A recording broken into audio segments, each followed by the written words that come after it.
Hi there. Welcome to Still I Rise podcast. My name is Orla. My pronouns are she, her, and I am delighted to be with acclaimed author and multi-award nominated blogger Uju Asika today. And Uju is joining us from London. Welcome, Uju. Hello. Thank you so much for coming on. So I feel like I know you already.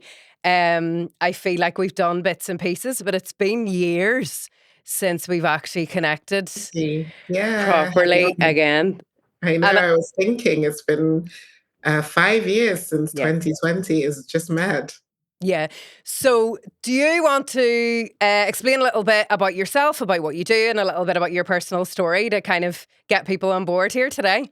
Yeah, sure. I am, first of all, I'm a mum. So I'm a mum of two teenage boys. Well, young men, as we discussed earlier, becoming men. I am also mum of a stepson who is an adult. And yeah, I was born in Nigeria, grew up in the UK. I've lived in London, in Lagos, and in New York. And I'm an author and a storyteller. I think of myself as a storyteller as well as a writer, because that's what I've always done and what I will continue to do until my hand falls off. Yeah, that's exactly it, isn't it? And what led you into that? I think we talked in the last episode about everyone has a story, everyone's a storyteller. But what brought you to actually, as you say, put it on paper and actually create tools? Because your books, I use them as tools quite a lot, and we can dig a bit deeper in that when we talk about the books. But what brought you into publishing? Yeah, well, like I said, I've always written. So I started writing, well, ever since I could hold a pen. I've been writing stories and, fiction. I always say I was blogging before blogging existed because I used to Mm. keep journals. I kept journals for like maybe 2 decades of my life, daily journals about just, nonsense, really. But I just got in the habit of writing, and yeah, it's how I process my thoughts, emotions, how I look at the world, how I want the world to look. And yes, I've been blogging. I've been blogging for, so we're now, yeah, I've been blogging for over 10 years when my first book, Bringing Up Race, came about. And that book came about from someone like in my life telling me I should write this book, and me going, no, I should not write this book. And them going, yes, you should write this book. And eventually, this is the book that happened. And, when I sat down to write it, I had so much to say. I had so many stories. And also, it was an opportunity to invite other stories into the conversation around race and racism. Hmm. Yeah, exactly. And I wonder, I know that your books have had impact like across the board, right from early years, right up to they've come up in anti racism training that I've attended. They come up in workshops and training that I deliver as well. And I wondered what inspired you for each one. So you've kind of explained there about the bringing up race one. What inspired you to write a children's book? Yeah, so this was a great bit of luck for me because when Bringing Up Race came out in the summer of 2020, and there was a lot of attention at that time, obviously with George Floyd and Black Lives Matter, everything that was happening. And so the children's division, Bringing Up Race is published by Yellow Kite, which is part of Hachette, and Hachette Children's Group then contacted me to ask if I would like to write a children's book, sort of focusing on these kinds of themes of race and racial equity. And so, of course, I was like, yes, I do. I've always wanted to write a children's book. And I had free reign to come up with ideas, stories, fiction, nonfiction.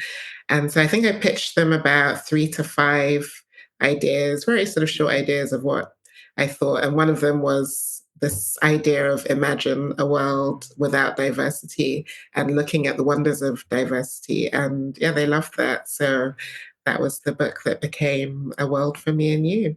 Mhm. I know because we would use it, and it's so funny because I need to be really careful because it really hypes kids up, and I love the way it takes them on a journey. So it's like imagine it as shocking pink or with no color. And then it's because I'll always have like a plan whenever I'm working with children. And if they're really quiet, I'll be like, do you know what? I'm actually going to start with this bit because once we start talking about food, they're screaming. Like on Friday, I had full school screaming about hot dogs, about hot chili peppers. And was that your intention? Like, was your intention to really hook children in terms of, because they enter the story, they're sitting at the table by the end, and anyone who doesn't have the book, you can get it through our website, and it just is a tool. So, did you want people to be in the book and really connect through that? Or did you realize, was that a happy mistake? Well, I mean, I love hearing this feedback. I love to hear Mm, that, how kids get hyped up because, yeah, I've done readings with children and, children, even really young children. And I think the combination of the incredible illustrations by Jenny yeah, Poe, yeah, who, again, so she is an illustrator who she's born in the UK, but then she lived overseas in her birth country in Malaysia. Then she came back to the UK. So she has a lot of commonality in our backgrounds. And I think it really helped her in like bringing the vision to life of my words. And so, kids will come out and they almost dive into, especially like you said, those food pages. They're like, woo. They love it. And I think, yeah, I don't know. I think possibly I am just like quite an immersive writer. I don't know that I sat down and thought, oh, I want kids to enter the book, but I think that I definitely wanted to take them on this journey and to really use their imaginations to just think about what the world would look like without diversity, which is, as we can see overseas, is a world that some people are trying to create. And yeah, it's just a world that nobody wants, nobody in yeah. the right mind should want. Yeah, no, exactly that. That's so interesting. And I will give you a personal piece of feedback from Friday as well, because I was working in a school and one of my good friends is a teacher and the part work. So I would always kind of ask, does anyone speak any other languages apart from English? And kind of sometimes they do, sometimes they'll teach us words, we'll learn together. And then it's brilliant at the end to be like, we can all speak 10 languages because we just said all these words in different languages. And there was twins, and apparently whenever they heard ni hao, they like looked at each other and got really excited. And she said she'd never seen them react like that in class. And that's what it's about, isn't it? Like those little moments of belonging. And that's where I feel like storytelling and really and genuinely, especially your books, really connect and really touch children. And that can make them feel, and as well, then in that space, it's nearly showing to the teachers, working with the teachers that actually this is it. Like it's all we need to do. It's a tiny thing and just being aware. Um, so it's brilliant, and I'll keep using it, and hopefully, they'll contact you for another children's book because that'll be great. That would be very cool, but I think that feedback is really good, and it's funny because when I read it last, I always feel like I'm, do you know, whenever you like drop the grenade and I get them hyped up and then I leave and then the teacher has to deal with picking up all the bits after because they're all so hyper. But it's a masterpiece. It definitely is. Um, and then, no, thank you. And then, what about bringing up race then? So, what inspired you then to write? No, sorry. Let's, because you talked about that in 2020. This is one that is very topical. So, the series Adolescence came out a couple of weeks ago, and I think it's got millions of people actually have watched it. Online. I watched it and straight away thought about all the intersectionalities that exist really in the manosphere, if we can call it that. Um, and it just brought me back to deep reflection actually on how I parent a boy, how I parent a black boy in our world. Brought me back to your book then about the critical issues anyway that exist with masculinity, with empathy, with connection, with communication, with it's so nuanced. So I'm really keen to talk about this book.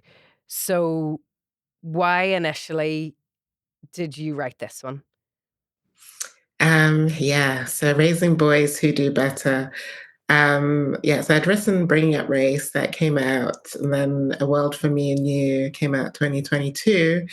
And all that while I'd been thinking about, what was I going to write for my next book for grown-ups. And, I'd had a number of conversations about different topics. But one that kept coming up was boys, thinking about boys. And obviously I'm a mother of sons, mother of boys, very special, special Yep. people, I believe. Um, and yeah, but I had been thinking about it, but I wasn't really sure like how I was going to approach it, what I was really going to write. And then I think it was like March 2021, and after Sarah Everard and all of the conversations that stirred up, I remember it was I think it was Women's History Month, yeah. And I'd been doing, various panels for International Women's Day and all of this. And then also there was Sarah Everard and the conversation around that. And I had put up a post on my Instagram, and it was just an image I'd seen somewhere like on Facebook. And it basically said, it had a graffiti on a wall, and it said, protect your daughter. And then that was scrubbed out. And underneath it, it said, educate your son. So I put that on my Instagram, and that kind of blew up. And, and I thought, yeah, because this is the responsibility that we feel as parents. And I think particularly as mothers, it's like, how do we bring up, if you're a mum, and if you're a mum with, I would say, womanist values, womanism is kind of broader intersectional term for feminism. If you're a mother with womanist values, how do you bring up boys in this modern age, which is so fraught, frankly, when you think about masculinity. There's so many different messages that are coming at all of us, and then especially young boys from different angles. So that was my first, inkling of, I want to write this book. And then I think in that summer, there was a big piece in the Observer newspaper, and it was on how to be a boy.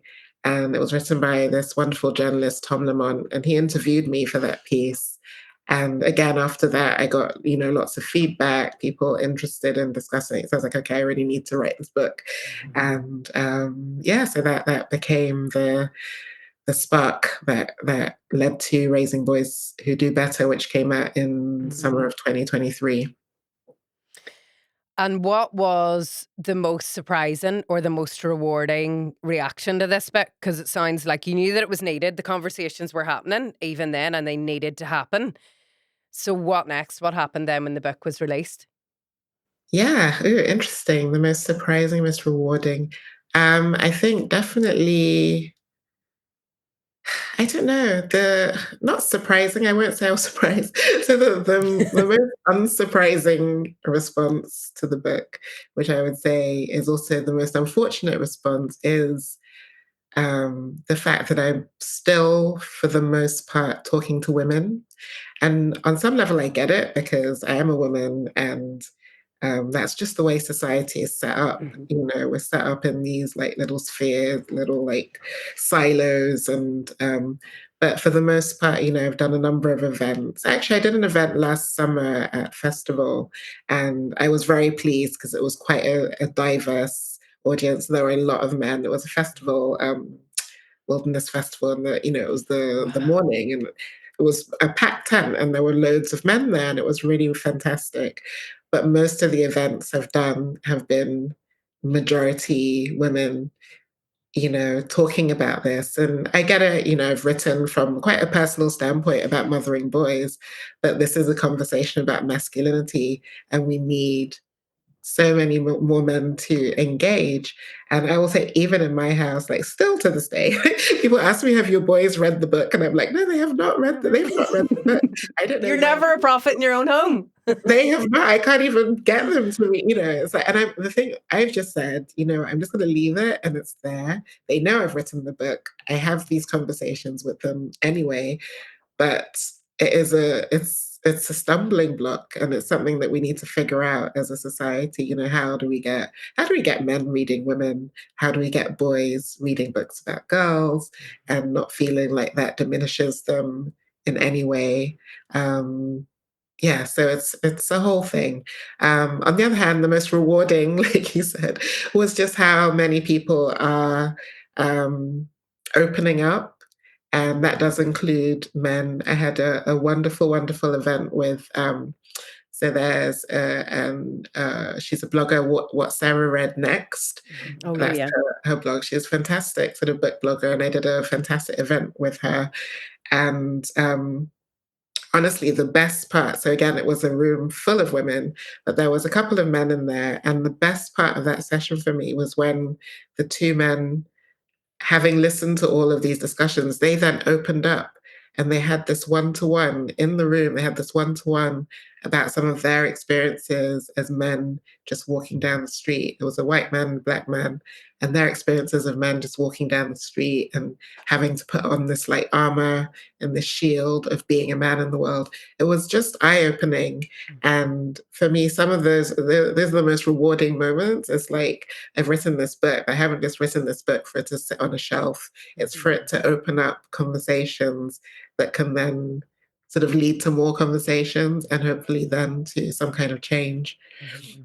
Yeah, because it's so embedded, isn't it? Like, it's always been like that. Um, and I feel like, you know, like 2020, Black Square Summer, everyone was talking about racism. Everyone wanted to do anti-racism courses. You'll know more about this than me, I think. Representation of Black characters in books went up and then it went down again. And then wasn't it at its lowest since then, last year? Is that right? And so it's like, when it's not a trend, because I kind of feel like this series is brilliant. Stephen Graham has done amazing in terms of masculinity. It's made me waking up because I get very focused on one particular thing. Um, how do we use this to influence, as you say, the men in our lives to do better now and to do better in 6 months when something else is going on? Because no doubt, like, how do we influence them? And that's probably a lot of the work that both of us do.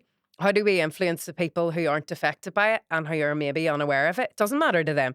Like, it doesn't matter to them until if something happens. What do you think about that? Yeah, I mean that's the big challenge. It's like you said, we had Black Square Summer, and now we've gone already the other way in many, many, many ways. And it is like, how do we maintain and sustain any kind of meaningful transformation without crisis? It's just like crisis moments, and then people respond. So it's very, very reactive.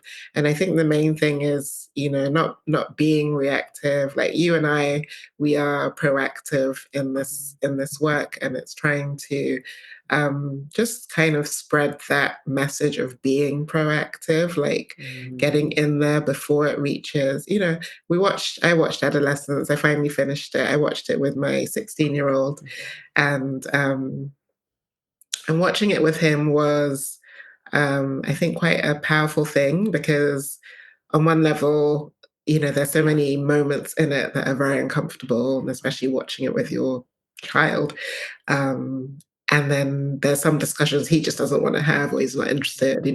I asked him a question about this, and he's like, shrug. But most of all, it was reassuring because um, a lot of that stuff is alien to him. It just is. Some of it is very familiar, but some of it is alien stuff he just didn't, just not part of his frame of reference. Um, but for me, I'm like, okay, even if that's reassuring to me, it doesn't mean that I can then just be like, yeah, dust my hands off. Yeah, my son's fine. Cross my legs and let's move on. It's like, no, all of us. And that was my message with Raising Boys Who Do Better, is that every single one of us has the responsibility to the next generation, no matter who we are, whether you're a parent, whether you're an auntie, uncle, grandfather.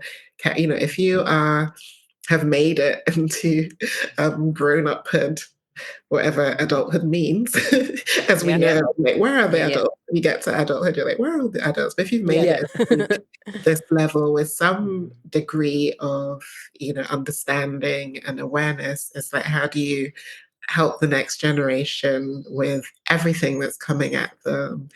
The social media, the politics, the the gender inflamed gender wars that are like manufactured by the so-called manosphere.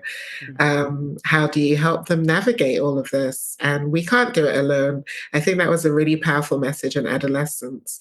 As much as there was a lot of self-reflection with the parents, there was a very strong sense that they could not, how much could they do by themselves, even whether it was the dad, whether it was the mum, whether it was the mum and dad, whether it was the family. None of us can do this on our own. We need each other, community to help the next generation thrive. So, yeah. Yeah, no, that's exactly it. And community is so powerful. Like what happened to it takes a village, it does take a village. And how can we break cycles together? What about social media? What are your thoughts on social media? Is it bad? Is it like it was very I think it's getting demonized at the minute and fair, but I also think I don't want to ban I it's a privilege to be able to ban a smartphone, I think. They're always gonna be there. It doesn't mean that kids are gonna go behind backs and access stuff because of the thrill of it. I don't know. Keen to hear your thoughts because it's a conversation that will be ongoing. How damaging is it? Yeah, it's definitely going to be ongoing. And Mm, it's definitely, I think there needs to be space for multiple points of view, especially when we talk about social media, because it is so it's so easy to demonize it and to point the finger and to say this is the reason society is falling apart. And I have these conversations in my with my husband. My husband's like very anti-social media, especially now. He's like, this is wrong. Everyone should get off it and all that. And I'm of the feeling that on one level, there's a lot about social media that I still enjoy.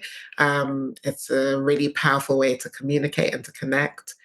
On the other level, systemically, the people who own it, the way they run it, the business of it, and then also the toxicity of it. I think it can be very, very damaging.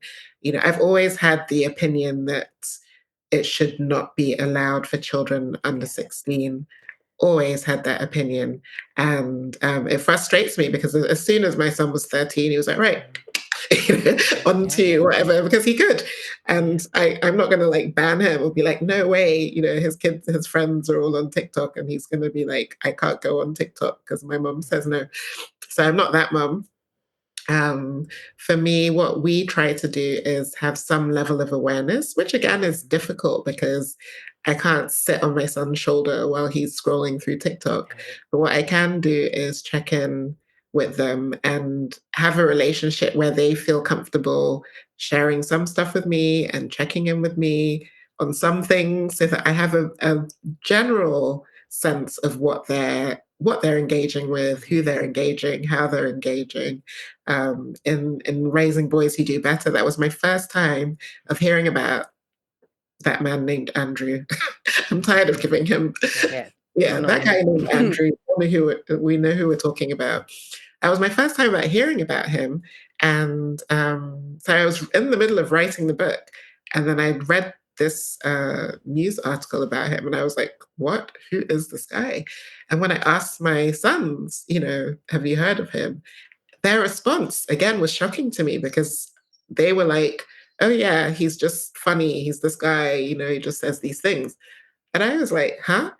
And so I had a bit of like my response was a bit knee jerk. Like when I looked back on Mm, it, I was like, I wish I hadn't sort of had such a strong response because sometimes when you have that really strong response, your kids like they kick back against it a little bit. And but what I tried to do after that was just sort of ask questions. They would be like, "Oh yeah, he's funny." So I'm like, "Okay, what's funny? Why? What if what he says is funny? Why is it funny? Why do you think it's funny?" And then going a little bit deeper, why do you think this is coming to the top of your feed? Why is he oh, so yeah. popular? Because he was at the top of their feed. Like the algorithm had. Obviously, we found out he was manipulating it a lot, but it was literally at the top of their feed if they open TikTok. he's there. That's the first thing they see. And so I'm like, why do you think this is? And that's my thing. It's like getting your kids to sort of think critically and ask themselves those questions about like why, why do you know this guy's name? He's not in your frame of reference. He doesn't. I mean, my boys are into like gaming and football. That's not him. So why is he there? Why is he in your conversation? Why are people at school talking about him? Why are his lessons or messages being spread? What do you think is the reason for this? Get them to ask those questions of themselves. And it was really interesting because even as I wrote the book, by the time I'd published the book, their thinking about him had changed. And then Right. now, having watching Adolescence with my 16-year-old, and then I said to him, "Oh," because his name came up, the Andrew guy came up in Adolescence. I said to my son, I'm like, "Oh, are people still talking about your friends or anyone still talking?" And he was just like, "Nobody cares about that guy." So that was already great, Oh, goodness. like a real sort of shift. And I think that that can happen with a lot of these things when you sort of find simple, non-threatening ways to disrupt some of the messaging that can be filtering through. And it's filtering through from so many different. I mean, I'm talking about this Andrew guy, but there's so many. The manosphere is much broader than we Mhm. know, and it's filtering through from many different angles. So I find that for me, a lot of it is just like, how do I like push back, but gently and in a non-confrontational way, because if you're too heavy-handed about it, sometimes that just, yeah, it makes them like either clam up or they kick back, and that's not useful. Yeah, it's interesting that you're saying about the questions. It's nearly like coach, and it's across the board, isn't it? Whenever someone comes out with something, it's like, tell me why you don't like this group of people. Help me understand. And that's the way we need to approach it. And I was absolutely not approaching things like that before, but I do feel like it is planting seeds, isn't it? Sometimes and trying to get our heads around it because it's really important, I think, to hold space for kids, for older kids especially, where it's allowing them to know that they can have their opinions, they can have their identity, that's fine, but it's having a safe space to go where it's not gonna be criticized or yeah, um, and then the big question, how do you raise boys to do better, Uju? I love it. What's the Why would you put me on the spot like this? Like, I mean, I've I read know. you can get the book. Why put me on the spot? I think How do you? the number one thing is, and in fact, I was thinking about it, and I was like, okay, if I had to give an ABC, I was like, oh, I might put this on my Instagram. So who Mm, knows? You might see this on my Instagram. But I think that the things that I'm trying to focus on is A, awareness. mhm, So, like I said earlier, that awareness of what they're engaging with, how they're engaging, who they're mixing with, who they're getting their ideas from, what their relationships are like with their friends. Um, being aware of their lives, not just what their lives look like, but also their interior lives to some degree. So that involves just, conversation, questions. Like I've always talked about the open door policy with your kids, yes. just like leave the door open for through conversations. You might ask them something one day and they're just not interested in talking, and it's fine. You just ask them another time. I Mhm. found that I used to have really fantastic, really late night chats with my eldest. Oh, brilliant. Brilliant. So like, past midnight, just suddenly decide to open up. And we have these Mm. incredible conversations about absolutely anything, just because of that, like, the door's open, let's chat. So awareness. Mhm. I think the B is for boundaries. So establishing some kind of boundaries, healthy boundaries around, like we've talked about social media. So, like some kind of healthy boundaries around social media, trying to get them involved. Like, what do they think is a healthy boundary? Like when my son was doing his, I think was it even GCSEs? Definitely A levels. He was like, right, I'm deleting TikTok from my phone because it's distracting me. So I was like, I'm trying to get Brilliant. us to do that. I'm like, you see, Brilliant. I'm like, Ezra did this. Can you do this? But he just removed, that was him, him taking control and getting them to think about their boundaries. For us, we've always had no tech in their rooms. Mhm. When my eldest became, when he was 17, he then decided he wanted to have his laptop in his bedroom. I argued against it Mhm. and he argued back and he presented a case. And I thought, well, fine, sure. So he was then allowed to do it. I figured, well, why not? And he made a really strong case for it. And so that made sense for us. Now my 16-year-old is like, well, I'm like, not yet. Yeah. You Yeah. get to the stage, you'll have your moment. But yeah, so having some kind of boundaries around that. And then the C is just for connection, Yeah. staying connected to your boy, however that is, whatever that looks like for you, whether that's, long soulful conversations, or whether it's like walks or, quick chats in the car or on the school run, whatever it is, however you can just maintain that connection. Because actually the research, all of the research shows, when I was writing my book, that connection that you have with your son especially is the most important thing in their life, that will sort of help them navigate everything all the way through adulthood and yeah, into the future. That's a really good 3 words takeaway, but people should definitely get the book. So awareness, boundaries, and connection.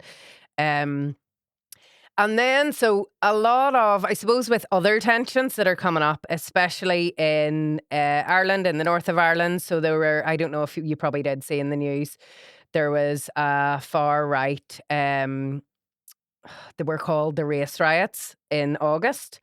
I prefer to call them the white supremacist riots because, like, why are we labeling it race? It's like whiteness that's doing this. But, and then there was another one in at the weekend, actually. People from the south coming up and just pushing back on immigration. Just not a lot of people, but very loud voices. And so I'm kind of seeing a lot of people kind of whispering, like, how should we navigate this? Like, what should we do? And I kind of have thoughts on, it's amazing to go to a rally. That is brilliant.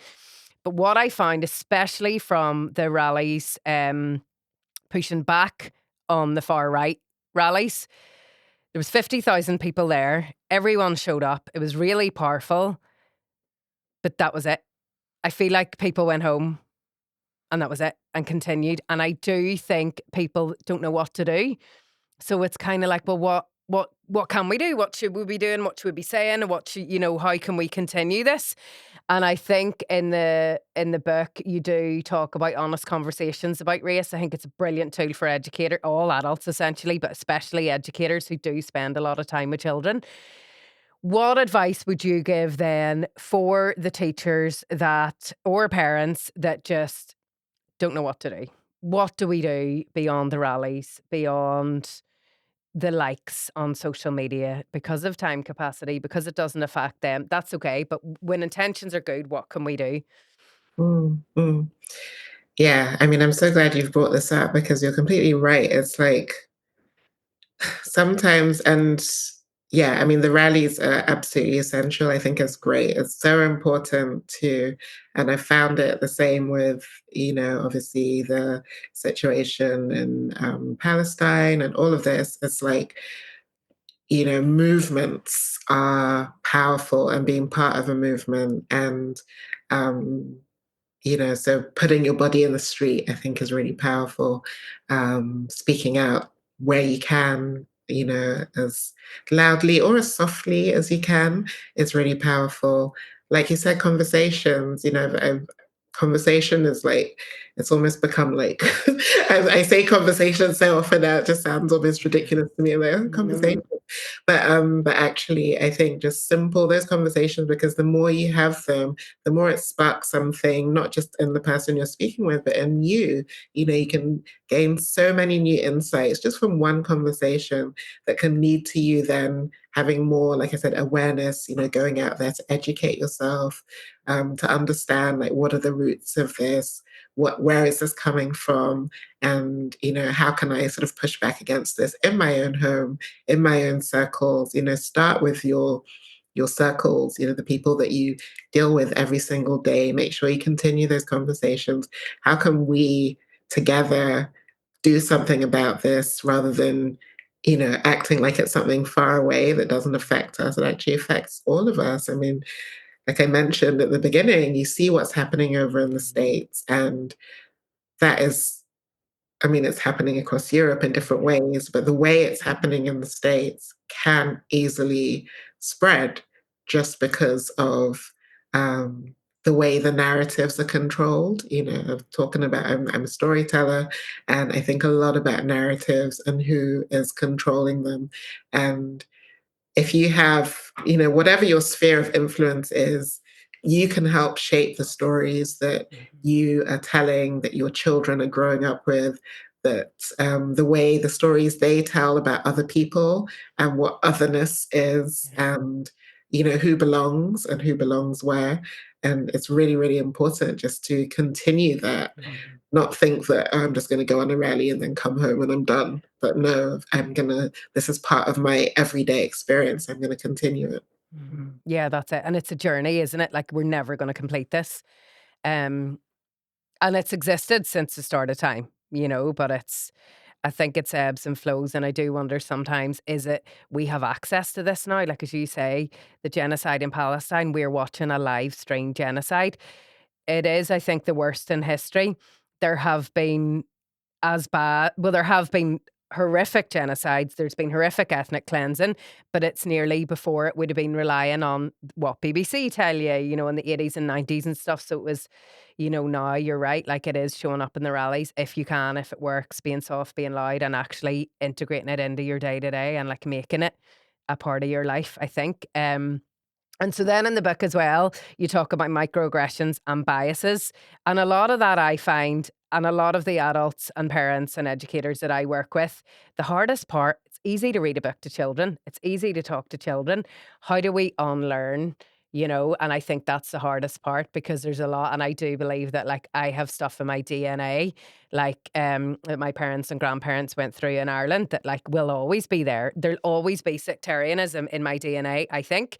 I believe. But I wondered then, how do we model inclusion by parenting or by teaching or by spending time with children? Mm. Wow, that's so powerful what you just said about the what's in your DNA, because absolutely true. And I wrote about it, I think it was in the US version of Bringing Up Race. I talk about that whole, like, the science of epigenetics and how trauma is coded in our DNA.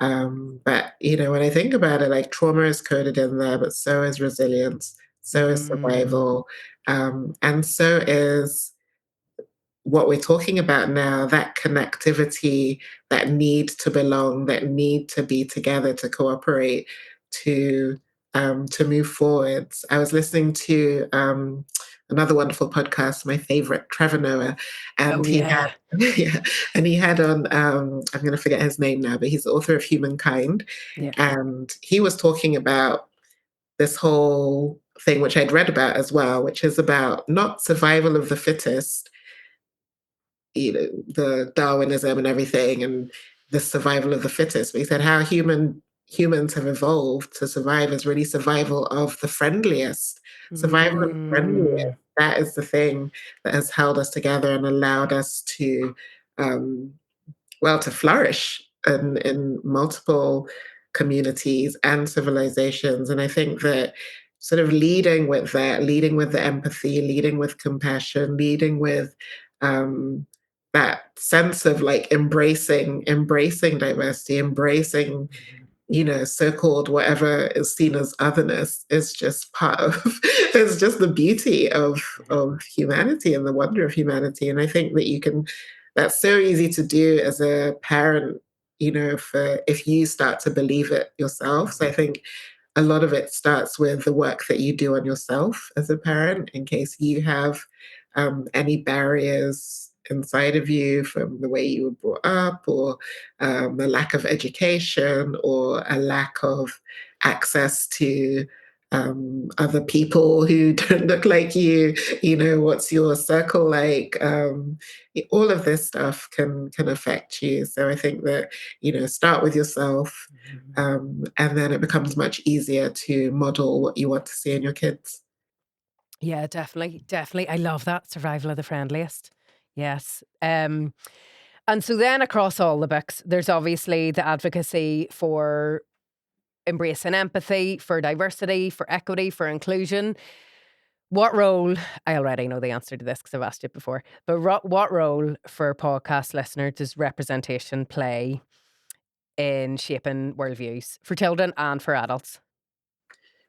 I mean, representation is key, isn't it? Because it means absolutely everything to be able to see somebody who looks like you or sounds like you, or not necessarily you specifically, but it could be like someone who sounds like your brother or your cousin, or that familiarity and that sense of belonging that comes from representation is so powerful. And it can be, we spoke about this earlier, it can be as something as simple as a couple of words, couple of lines of language, and some music, the way somebody's hair looks, anything, absolutely anything can really like spark that sense of confidence and ability in not just a young child and anyone. I still get those moments where I see someone in a certain space that I thought was exclusive. And I think, oh, well, if Mhm, they can be there, well, who knows? Maybe there's space for me too. mhm, And that's what it really is. It's like, is there space for me too? And yeah, absolutely, there should be. mhm, And if there isn't, then let's make that space. We can. And it's really important also to point out that representation by itself is not enough, mhm, because token representation can actually be even more damaging mhm. when it's weaponized, as I Yeah. find that it's done a lot in some political spaces. There's a lot Mhm, of token representation that's then weaponized, largely against the people that it's supposed to represent. mhm. I won't name names. No, you don't need to. You don't need to. We have ideas of who, Yeah, we know, we know. who and what I'm talking about. But Mm, yeah, so we don't want token representation, but just real, honest, transparent, inclusive, joyful representation is, it can be everything. And I say representation matters not just for, um, like for instance, when Black Panther came out, the film, and so I think he was like 9. It was his birthday. I'm pretty sure it was my youngest. It was his ninth birthday, and the film was coming out. And I do this thing on my blog where I interview my sons every year on their birthday. mm, mhm, And I interviewed my youngest, and we were going to go and see Black Panther. And one of the questions that I ask is, what's your favorite film? As I said to him, "What's your favorite film?" And he said, "Black Panther." He said, "I haven't seen it yet, but it's already my favorite." Okay, so that's power of yeah. representation, number one. When we came out of the film, so we went to see the film, and he had, for his birthday, he had a sleepover, two of his friends. Um, was it two or three? I think two of his friends came. Now, these are two friends who are both white, blonde hair, whatever. And we went to watch Black Panther.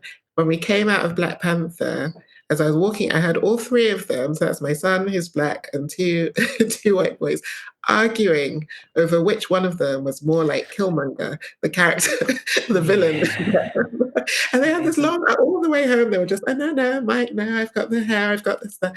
And and I loved it because I thought, well, that is the power of representation. Most of the time, my boys have gone to see, superheroes, action heroes, and they all look a certain way.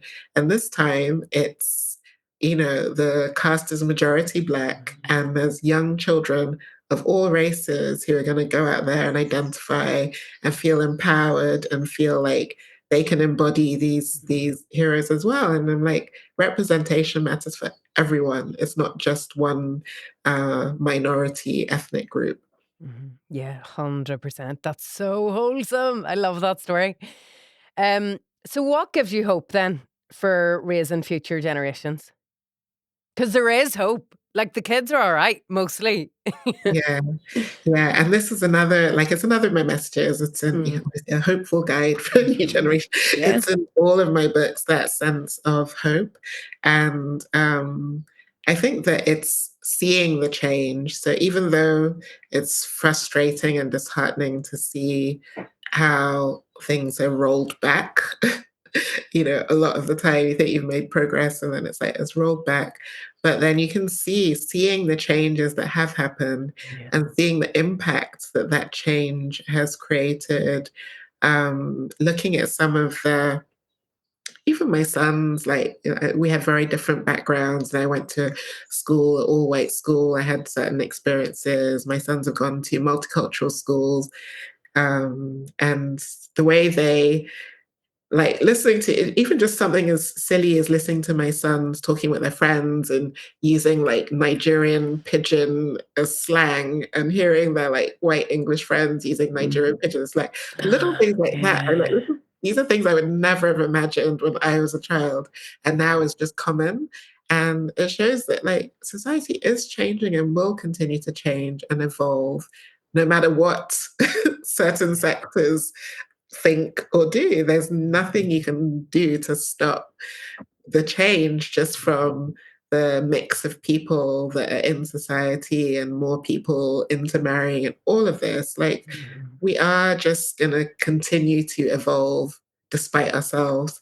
Mhm. And I hope that we can, as parents and educators and caregivers, we can just continue to instill the right messages in the right ways, and that our voices are not drowned out by whatever's coming in the future, AI and Exactly. all of that stuff. It's a whole Exactly. other conversation, but yeah. So I think just seeing the change, even if it's small, Mhm. it's happening and it's kind Yeah. of inevitable. So Mhm. yeah, I stay hopeful. Yeah, totally. We have to.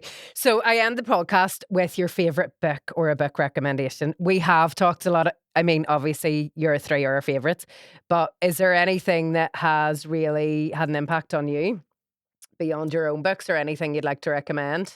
Yeah. Oh gosh, what are my favorite books? I've read so many. I'm just trying to think. What have I read recently that would be relevant to the podcast? I mean, I'm always talking about Maya Angelou, so It doesn't even need to be relevant to the podcast at all. It can be any book. It can be any book at all. yeah.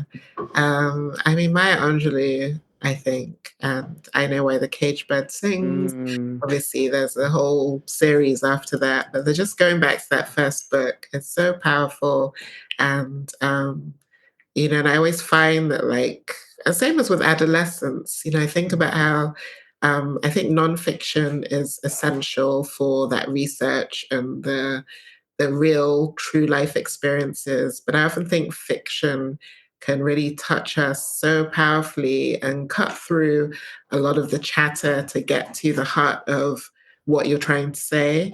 And I think that a lot of what I'm trying to express in bringing up race is just embedded in I Know Why the Cage Bird Sings, in terms of just, what it's like to be a Black child growing up in a world that's not necessarily built for you.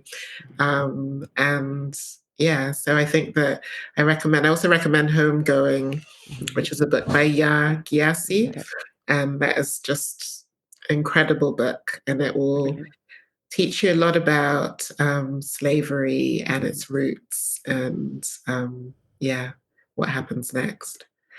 Brilliant. Thank you so much. So before we wrap it up, is there anything coming up that you'd like to promote? What have you been up to? Can we expect any new books? So yeah, well, this weekend I'm going to appear at Forthright Festival, Oh, wow. which is a festival of writing for women over 50. Brilliant. And I'm going to be in Crawley on a panel talking Yeah. about how to get your work noticed as a writer. So if anyone is in the area, do come along. This will come out after that. So is there anywhere people can check in on? Like, do they have a platform that they can maybe catch up a bit? All right, yeah, I'm wondering if it will be recorded. You can find it, Yeah, but if you go maybe. to the Forthright Festival page, I'm sure they'll, Yeah, we I'm can put a sure on link in the show social notes. media and stuff. So hopefully they'll record some of that. That's Um, exciting. yeah, yeah. And I am writing something, but it's a novel. And it Oh, is, wow. Yeah, yeah. So I'm working on that, and it is something quite different. Although it will have some themes that are relevant, but it's just more of a fun thing because I needed something a bit lighthearted. Yeah. That's what I was thinking. It's probably a nicer experience to write something that's not yeah. It's not it's so Yeah. deeply embedded in this. Yeah, Amazing. Well, I know you're on Instagram and your, handle is, Babes About Town. that's right. Is there anywhere else? Are you still on Twitter? Is there anywhere else people can find you? I mean, I'm kind of on Mm, Twitter, but not really. Yeah, so Instagram is my main place. mhm, I did join Blue Sky. I've never really used it yet though, okay. but I will probably be on Blue Sky. You can go to Babes About Town, my blog, Mhm, mhm. babesabouttown.com. My website, ujuasika.com, where I'll be updating more. I'm also going to be launching a program for people who want to write, tell their stories. Brilliant. So if you go to ujuasika.com, you can find out more about that soon. Fab. And yeah, Fab. We'll put that in the show notes as well. I didn't know about that. That's brilliant. And you're more than welcome in Ireland. Our doors are open. You're welcome. Hopefully, we'll get you over for some kind of book. There's a Belfast Book Festival every year. And every year I'm like, I need to contact the Belfast Book Festival because there's so yes, many. They always have great authors over. But um, thank you so much. I mean, I feel like I know you in your work, and I just got so much out of this episode, and I know that people will as well. So I would encourage all the listeners to really invest in all three of the books, genuinely. Um, and thank you for being my first guest. I feel privileged. I really do feel so honored to have had you on. I'm Um, honored to be your first guest. thank you.